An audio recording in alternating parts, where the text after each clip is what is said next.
time to look at the fourth case.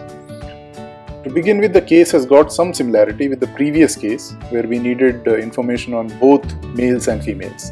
But there are differences. Difference number one, in this case we are considering all such housing societies in the city which has got independent houses.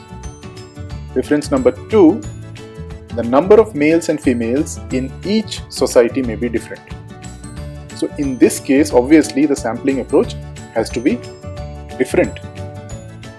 So we know that in this case we have got two segments, that is male and female, and these segments are present in multiple societies, or technically let's say clusters. So we have different segments in different clusters.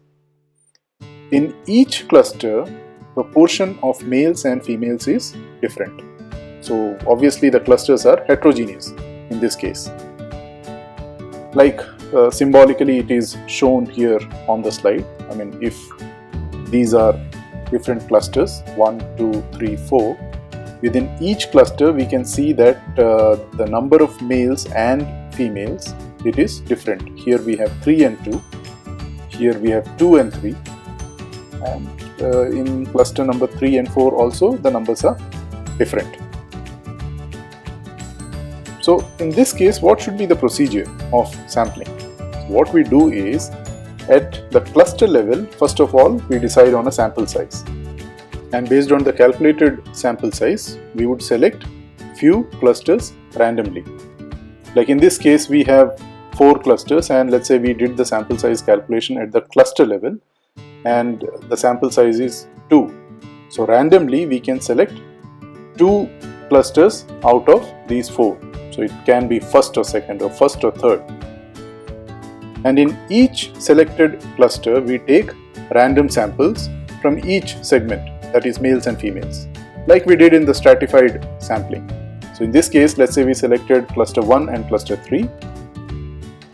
Cluster 1, it has got 2 segments, male and female. So from the male segment we will take a random sampling. From the female segment, again we do the random sampling. Similar thing we will do in cluster 3 as well. And finally we add up all these samples to get the final representation. And this method is called clustered random sampling. Clustered random sampling is used when the population from which the samples have to be drawn contain 2 or more heterogeneous groups or clusters.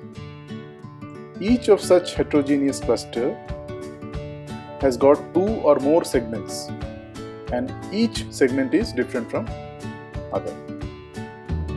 So in this case, first few clusters are selected randomly, and within the cluster, like we do in stratified sampling, we would randomly sample from each strata or each segment.